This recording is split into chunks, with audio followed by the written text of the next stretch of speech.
You're watching Sprint Cup Series racing in Martinsville. Telecast presented by NASCAR Heat Evolution. Kenseth, Hamlin, and Kyle Busch. 3 Joe Gibbs Racing drivers that have almost looked as though they know exactly what the other is going to do. Kenseth and Hamlin, Kyle Busch, all running in the top 3 for most of this race. Jeff Gordon holding on to the 4th spot, Martin Truex Jr. in 5th. Good battle for the 4th position heating up here between Jeff Gordon and Martin Truex Jr. Yeah, these guys really haven't lost a ton of time over this long green flag period. You expect the gaps to change a lot more, but Jeff's car is pretty competitive compared to the other Toyotas. We've seen the 78 be very fast all day long, so this is no surprise, but Jeff's car seems very competitive as well.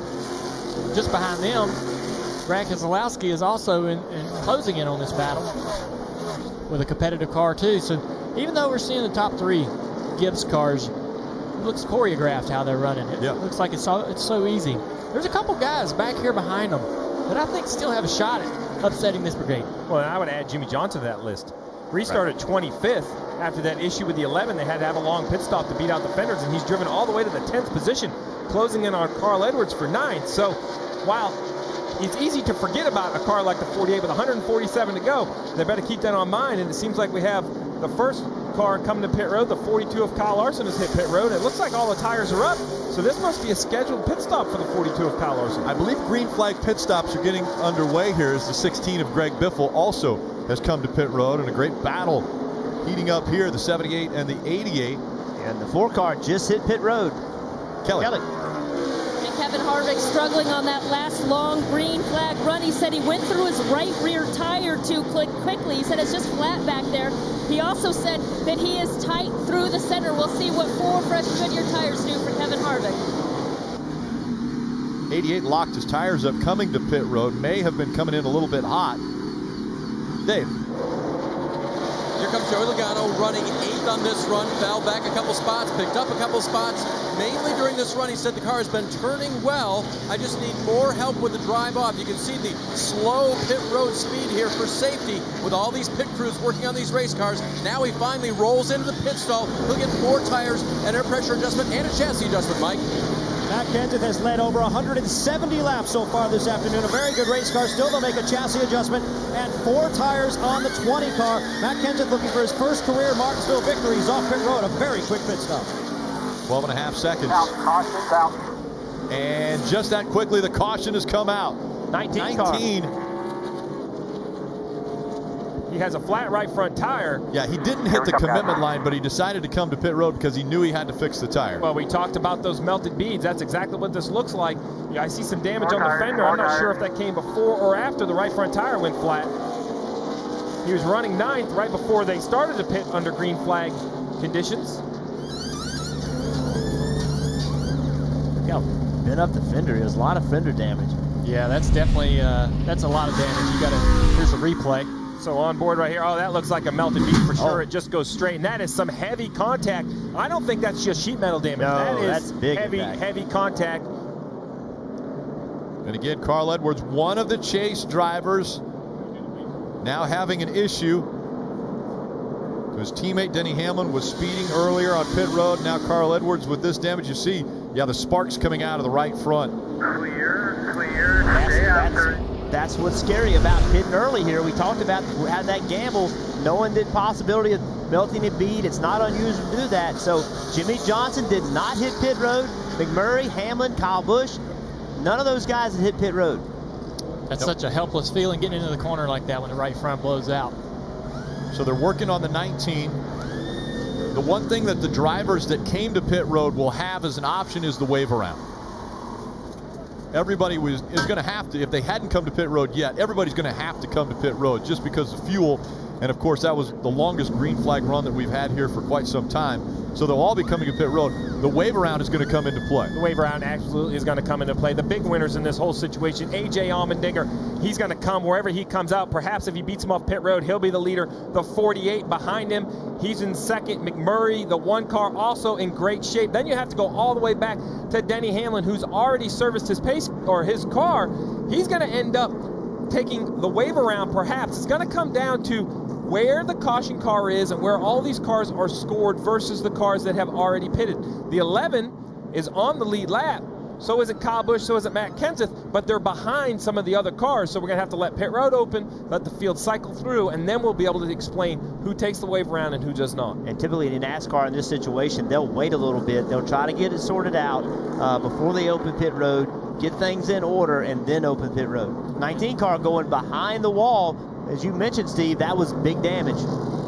Yeah, two guys that really suffered for this yellow that were actually on the lead lap before they pitted. Casey Kane and Chase Elliott are now 2 laps down. So when they take the wave around, that's right, they're only getting 1 back of the 2. This is big implications right here. Now this puts, right now that Carl Edwards and his team, they're almost going to have to go and win one of the next 2 races if they're going to advance.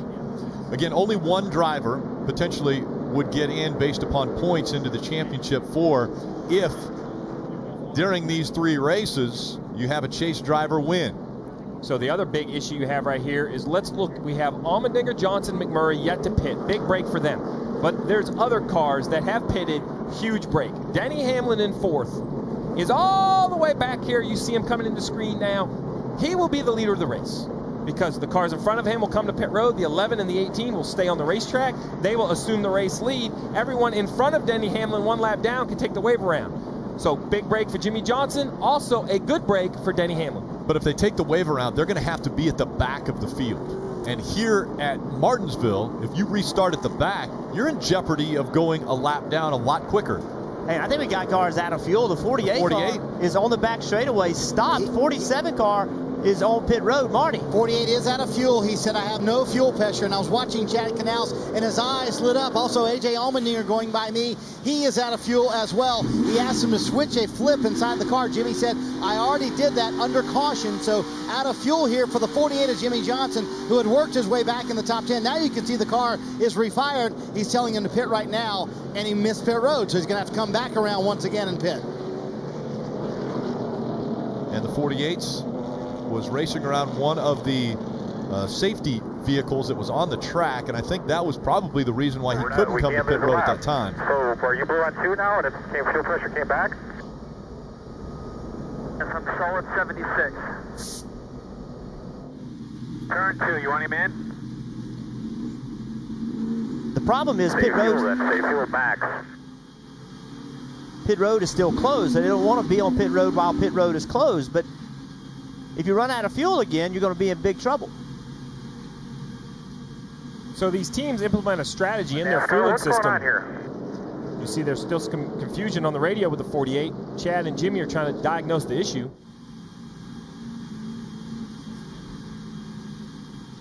We're pit this time, man. I'm not taking any chances. So even if pit road is not open, which right now it still is not open, they are going to pit. You don't know. Marty. Chad Canals has told him to pit. Jimmy just said, I'm managing it well as the best I can inside the car. He said, I think I can manage it here. I made a mistake inside the car. It's my fault. They have a reserve switch. They can flip a reserve switch and get a little more fuel inside the engine. And he has told Chad Canals now, I think I'm fine to be able to come in. Chad is not happy with NASCAR. That's what he was saying. He's like, pit road should be open by now. That's his issue with things. He thinks pit road should be open and the 48 should be able to pit with an open pit road. You see Jimmy trying to manage that fuel situation inside the car, shutting off the car when he can, trying to keep pace car speed as well. Yeah, we talked about it. The reason pit road's not open is because NASCAR wants to sort this scoring situation out before they open pit road. And I think we have another car out of gas. A 13 of Casey Mears has slowed to a stop getting into turn 1. He might be waiting for cars to go by, though, if NASCAR is telling him a position to be in. We'll see if he gets to roll at all. He does not. If I'm the 48, I'm pitting. I'm not taking this chance. I would just hit pit road and make sure I don't have a problem. It's not a chance. So Marty explained that they have a reserve system. You have 2 pickups in the fuel cell, 2 fuel pumps. You could put them in different locations and have only 1 run or versus 2 run. If Jimmy Johnson had the switch in the wrong position, he's not going to tell the world that. But what he's telling Chad Canals is, hey, it's on me. It's on me. I ran it out of gas. I fixed the issue. He doesn't need any more detail than that. He knows what he's doing. He stayed on the racetrack, but he has given up track position. Pit road is now open, so we'll see everyone dive, well, at least the ones that have not come to pit road yet. We'll see them dive onto pit road now that pit road is open. The funny thing is, there's not that many anymore. We are pitting this time. So the lead lap cars are allowed to come to pit road once pit road opens. And those will include, we'll see as they dive down to the bottom here. Got a 48 by staying out when he was supposed to pit. Jamie McMurray. He will be starting with the leaders. He won't have to start at the tail end of the lead lap. That's why they were trying to wait. Denny Hamlin stays on the track, does not elect to pit. So the guys behind him are going to be trapped a lap down. Marty. After all that, Jimmy Johnson will make it to pit road in 4th position under his own power. How about that? So they come in, they're going to take 4 fresh Goodyear tires here. Obviously pack it with Sunoco fuel as well for Johnson. He said again, the car very good on the long run. You see the wedge adjustments on both sides. Said it was too tight early in the run, and that was the problem. And because they're one of the few cars on pit road taking their time, making sure the left front and the right front are correct, slapping a piece of tape on the front grille as well. Chad Knaus holding him here, just double checking that front end damage. Now they send the 48 back out. Eventful few minutes, wasn't it, Rick? Absolutely. As the 1 and the 48 are making their way off of pit road, a few cars staying out. Denny Hamlin really setting the pace now.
And welcome back to Martinsville Speedway. This telecast presented by NASCAR Evolution. We were listening into the 20 radio. Matt Kenseth, this is the discussion they're going to have. Everyone right now is a little bit confused as to where they are, either on the lead lap or maybe at the tail end of the lead lap. Listen.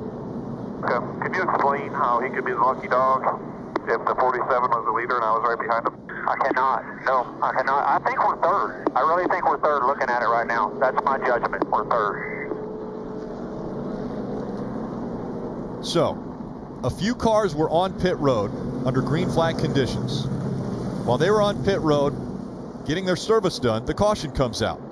So some were trapped a lap down. Others feel like they're still on the lead lap. There are going to be 21 wave around cars that are going to take advantage of the wave around to try to get back on the lead lap or get a lap back if they were 2 laps down. All right, so it's very complicated, but basically when the caution comes out, you have to be scored to either the start finish or to pit out. Well, where the 20 of Matt Kenseth, the 18 of Kyle Busch are pitting, it comes to pit out. There's Kyle Busch. He's cross pit out. Here comes A.J. Allmendinger. He beats Matt Kenseth to the pit out, therefore putting the 20 down a lap. That is how the 20 got down a lap. That's forcing him to take the wave around. It became more complicated when the 47 pitted when pit road was closed. That's going to be a penalty on the 47, but fortunately for the 20, he's going to take this wave around. The big big winner in all this, in my mind, it's still the 48. He did a great job of not needing to pit when pit road was closed, didn't get the penalty, and because of that, he will line up outside second row. Remember, Kenseth was leading when he pitted, and the 11 and the 18 beat him off pit road. That's so right. a bad pit stop or something happened on pit road that was slow with Kenseth, and that allowed the 18 and the 11 to get in front of him.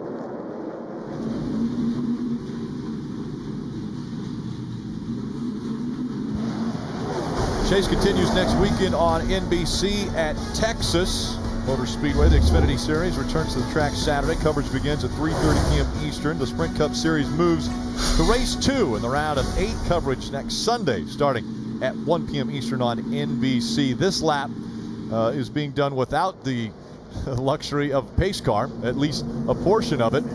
Pace car had gone to pit road expecting the restart there. So it's very complicated because cars are in different positions. There's lap down cars in the way, but here's the simple fact. You have Denny Hamlin, Kyle Busch on the front row, Jimmy Johnson, Jamie McMurray in row 2, and then there are lap down cars. But if you look at the scoring, Matt Kenseth is in 5th, Jeff Gordon in 6th, Truex 7th, Keselowski 8th, Logano, another chaser in 9th, Larson and Allmendinger round out all the cars in the lead lap, but they'll be starting back of the pack behind lap down cars. NASCAR still doesn't like the lineup. The pace car is pulled off the racetrack, but NASCAR is waving to start off because they still don't like the lineup. You can see some lap down cars are up in front of some lead lap cars. They've just got to get it sorted out. So here's how it works. Lead lap cars line up first, then lap down cars, then the free pass car, which was the 88 of Jeff Gordon. Then behind him, at the tail of the field, should be all of the wave around cars. The problem is that's very, very confusing, and it's important. So you see Jeff Gordon right here in the 88 trying to get forward a row because he was the free pass car. He should line up there. They got to get the 78 in the right position. Jeff Gordon says, no, this is where I need to be. The 78's trying to get in.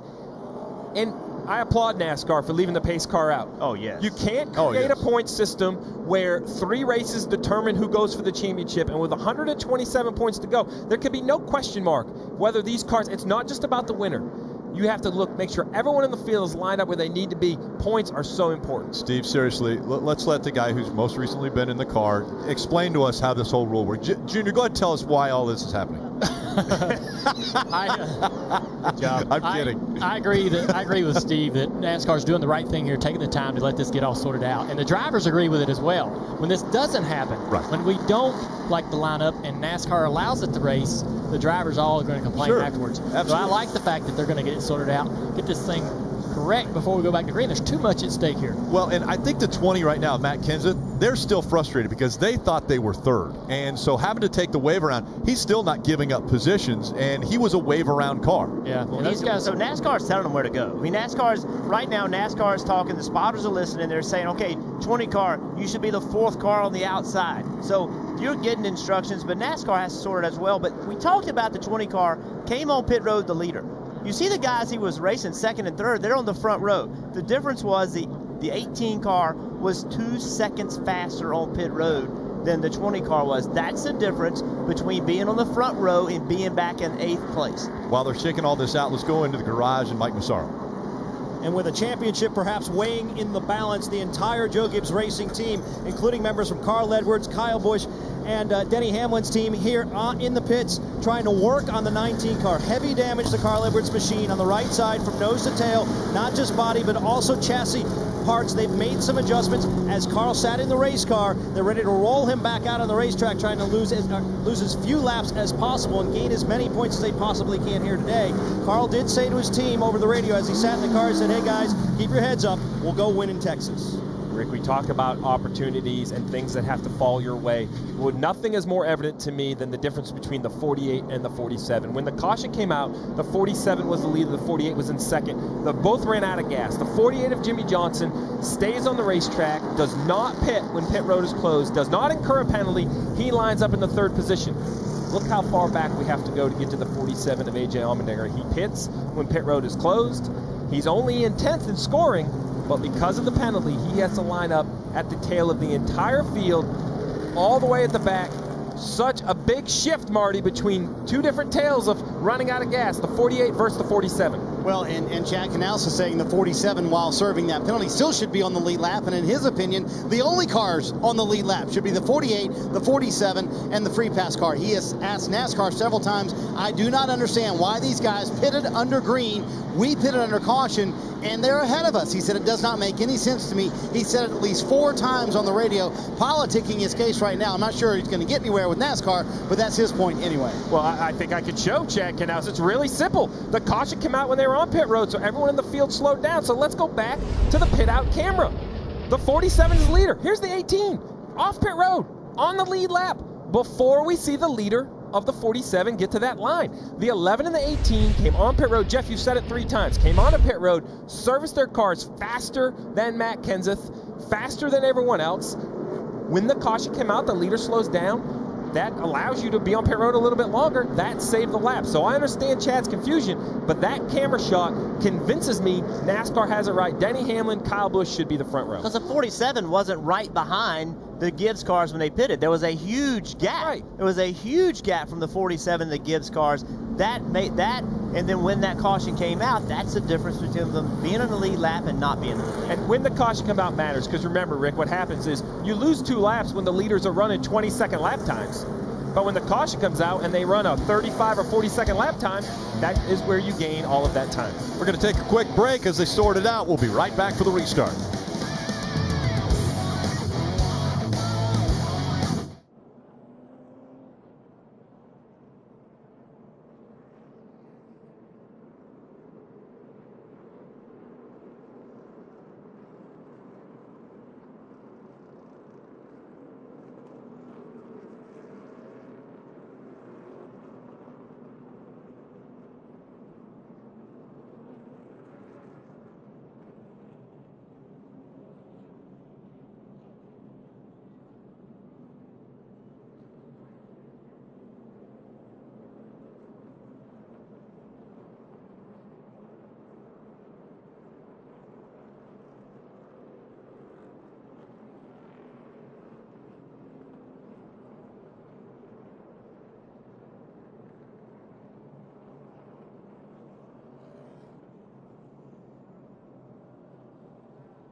Welcome back to Martinsville Speedway as we still wait the restart after this very unconventional situation that has taken place at Martinsville Speedway. Green flag pit stops were underway, and then of course the caution comes out right in the middle of those green flag pit stops. So everybody thinks that they're either on the lead lap or should be on the lead lap, or if they get the wave around, they should be up front.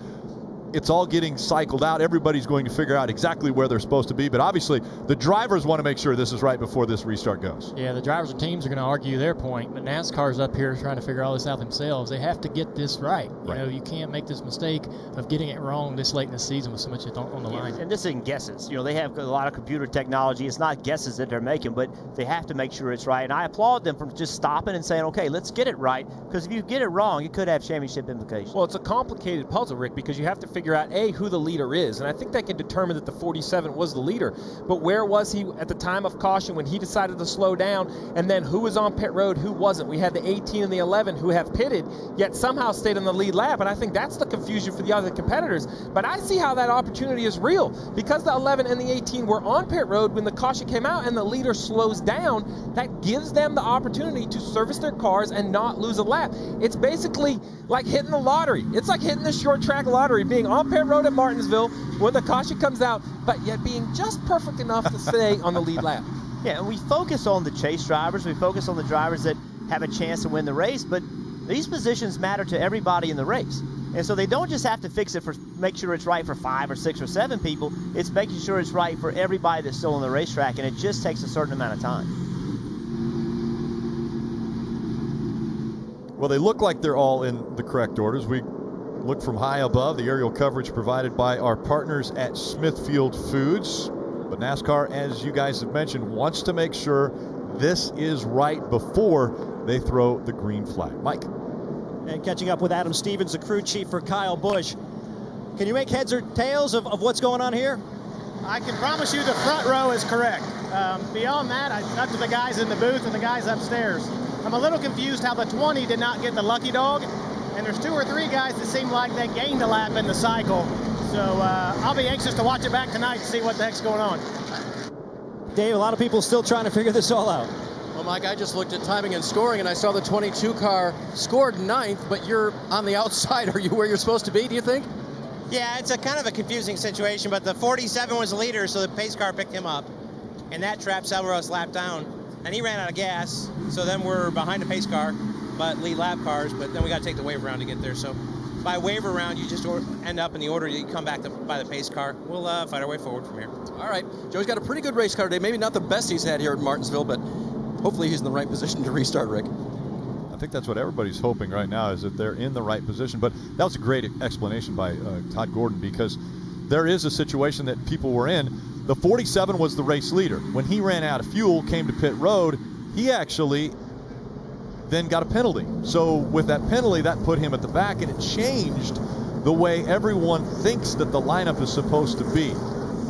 Well, especially when you're in the lead lap and you have 10 rows of cars that are in a lap down in front of you, you're like, wait, this doesn't make any sense. Right. But because you take the waiver round, all that changes, and when that caution came out, everything changes too. It gets very complicated.